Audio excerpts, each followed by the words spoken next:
আসসালামু আলাইকুম। আশা করি সবাই অনেক ভালো আছেন। আমার আরেকটি ছোট্ট ভিডিওতে আপনাদের সবাইকেই স্বাগতম। এটা আমার বাবার বাড়িতে গিয়েছিলাম, এরই মধ্যে একটা দুর্ঘটনা ঘটেছিল। আমার ভাসুরের নাতিন মারা গিয়েছে হঠাৎ করেই খাবার খাওয়ার কারণে। তো যাই হোক, সে বিষয়ে অন্য একদিন বলবো। তো এই তো আমি আমার বাবার বাড়ি গিয়েছিলাম, যাওয়ার পরে কি হলো ছোট্ট একটা দিন আমি আপনাদের সাথে শেয়ার করলাম।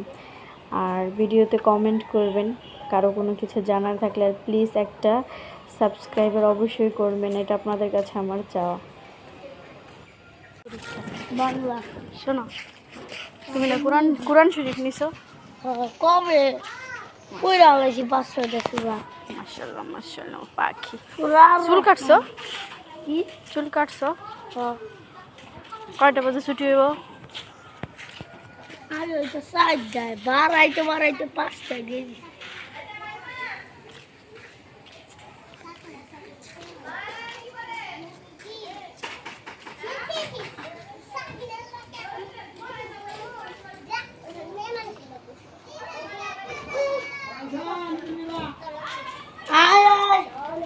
এই যাও মামনি, এই যাও গোসল করে দেবো।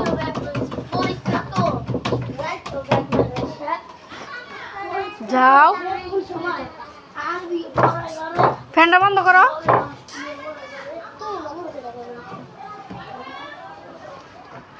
যাইতাছে।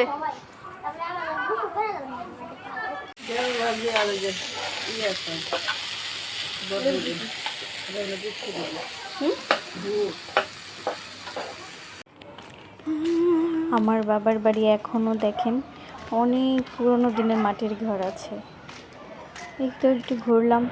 আর আজকে মেয়ের জন্য সেরেলাক্স রান্না করেছি, এত শক্ত হয়ে গিয়েছে, তো টেস্ট করে দেখছিলাম যে কেমন লাগছে। তো অনেক মজা হয়েছিল মাশাল্লাহ। তারপরেই তো মেয়ের জন্য আবার খিচুড়ি রান্না করার জন্য এই তো আলু কুচিয়ে নিয়েছি, এখানে এক আইটেমের ডাল ছিল। আর এটা আমার চাচাতো ভাইয়ের ঘরের যে ওর বউকে বললাম যে আমাকে একটু চাল দাও। ও আমার মেয়ে আবার নাজেসের চালের খিচুড়ি খায়, ওটা তাড়াতাড়ি সিদ্ধ হয়, তো ওর ছেলেও খায়, তো ওখান থেকে নিয়ে আবার ওটা রেখে দিলাম।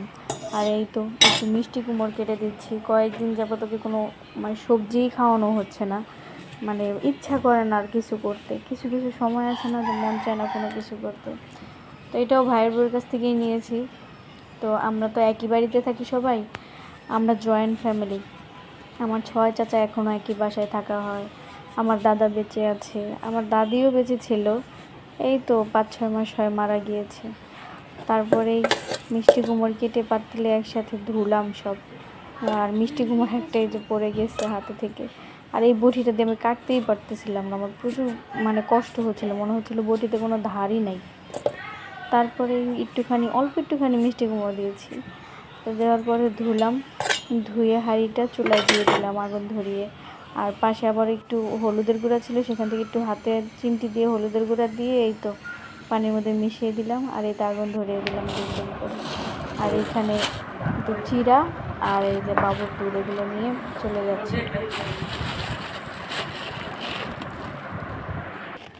পলিথিনের মধ্যে বড় আব্বা আমার মেয়ের জন্য সাবুদানা আনছে, তো সেটা খুঁজেই পাচ্ছিলাম না। এই তো পাইছি। পাওয়ার পর এখন একটু পড়ার চেষ্টা করছিলাম এগুলো কোন দেশের সাবুদানা। তো এখানে সম্পূর্ণ ইন্ডিয়ান লেখা ছিল। তো আমি বাড়িতে চলে আসবো, তাই এগুলো সব একসাথে করছিলাম। আর এই তো খাবার খাচ্ছিলাম খারাপ লাগে, মাটির খোঁড়াতে। খাইতে পারি কষ্ট মষ্ট করে, কিন্তু অনেক খারাপ লাগে। না খাইতে পারতাম আগে, পোলার পর থেকে আর খাইতেই পারি না, মুখ চেঞ্জ হয়ে গেছে এখন আরও না। ওই দিন কি মাছের তরকারি দিয়েছে, খালি কাঁচা মরিচ দিয়ে মুখ টুক আমার লাল হয়ে গেছে, বান্দরের না। দইতাছো এমনি যাও।